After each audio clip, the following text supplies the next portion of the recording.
Yo, what is up guys, it's Lost Growth here today in Celestia to be teaching you guys a tip I think is absolutely pivotal to, questing a wizard through any world, whether you be solo, whether you be a duo, or whether you be with a lot of people. It's very important to know this tip because personally, it's something that is very important to overall just, being able to finish quests a lot easier and just make the first arc just incredibly easy to speed through. And today I'm going to be showing that and how to access it. Now I will give some quick predecessors to this. The first thing is you must have at least a little bit of gold. Unfortunately, not every easy way doesn't cost gold in this game. I guarantee you can either find people in the comments who have extra gold, or you can even go on my Discord and see if anybody wants to farm gold, because I do have a pretty active Discord in there. So there's a lot of gold farming methods out there. There's also those generous people out there who will be able to give you some of their gold or whatever, or be able to buy this specific treasure card for you. But I'm just going to go over to the Archivist in Celestia and show you what I'm talking about. Say hello to the Archivist in Celestia in the District of Stars. This is a treasure card vendor, which gives you a lot of the most important treasure cards in the game, close to Librarian Fitzhume, which you unlock like 50 levels later.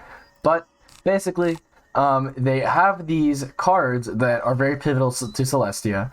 And one of these cards is Monstrous. Monstrous is a treasure card that basically gives you 175 extra damage to whichever spell you're using. For example, let's say I have this Naphtha Scarab. If I were to put a 175 enchant on it, it would do 275 damage. If I were to put a Monstrous on this Meteor Strike, it would do 175 damage. See where I'm going with this? It basically gives you at least half or 2/3 more damage to all of your Arc 1 spells, pretty much throughout the game. So you can pretty consistently Meteor with 500 base damage, which, you guessed it, kills almost every single mob. All the way up to Mushu, to which at that point you already have other ways to kill mobs, such as having base damage, or having feints and blades, or having ways to kill them easier, such as like cards like Phoenix you unlock. For example, if you're fire, I'm using fire as an example here because it's a common school. But Monstrous is basically a 250 gold treasure card each, which you might think that is a lot of money, but believe it or not, 130 Monstrous is only 32,000 gold. You might think that is a lot, but if you look at some of the mob fights in all of Wizard101 right now, and I'll do this math real quick for you guys. Wizard City has a total of 39 quests, which includes 6 bosses, 10 mobs, and 8 defeat and collect quests. So we'll say 24 fights. Krokotopia totals up to about 50 fights. Marleybone is about 48 fights, including Big Ben. And then Dragonspire is about 83. Therefore, if you do all the math together, it's like 250 to 300 Monstrous, basically costing you about 60k gold. And that's really not that much to basically triple the speed in which you're questing. You basically can Blade and Meteor every single boss in the entire game. And yes, I know this is a big hindrance to people who, for example, are a Storm and don't get Tempest to level 28. I understand that. But even then, there's also other ways where you can get around that, such as just Monstrousing, or getting a few more Monstrous and then using like Thunderbats and stuff like that, and that literally will one-shot both of them. Yo, I just wanted to stop the video real quick to make sure that you are subscribed to the Lost Growth channel. I upload almost every single day, and I try to stay as active as I can on my YouTube, so I'd appreciate if you guys dropped a sub, because only this amount of people are actually subscribed to my channel. So real quick, before this intermission ends, I'd appreciate if you guys go drop a sub real quick. Anyway, back to the video. Also, in cases like that, you can get item cards or pets that have Tempest cards or something like that. For Storm Wizards, there's a pet called the Malefic Strix pet that gives a Tempest card that has 100% accuracy, which is extremely useful for overall questing through the worlds.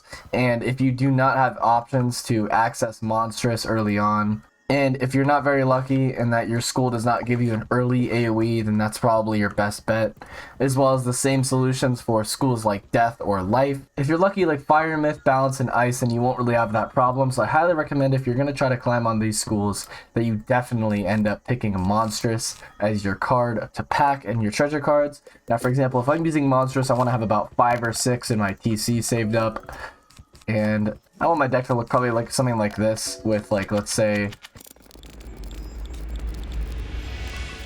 probably want my deck to look something like this, maybe with an Elemental Blade, maybe a Feint if I have it trained, and something like that, just to prepare for any boss fights that might be ahead of you, and then monstrous in your side. And you'll pretty much never have a problem with any single fights in Arc 1, and I guarantee you can finish Arc 1 between a day and a half and 2 days if you really grind all day. Don't just take my word for it. I genuinely have done that before, and I know people who also have. I know people who have finished Arc 1 in half a day. It's kind of crazy, actually. Yeah, I think this is a very important tip for beginners to know because it genuinely makes the game so much easier. It makes it a complete speed run and teaches you the importance of enchants in the game, because by Celestia you start to unlock enchants starting at level 50, I believe, or level 52, I'm not sure. And at that point you can just use those. Hope you guys enjoyed today's tip. I think this is a really important thing to point out for people who are newer to the game about how you can get monstrous. I will potentially create a gold farming guide video for complete beginners because I feel like that's one of the most common obstacles that people deal with. So I will make a video compiling a lot of other people's ideas, a lot of other people's strategies whenever they're making new accounts on how they can get gold, because there is a lot of ways that have been removed recently. See you guys in the next one. Peace out. Bye.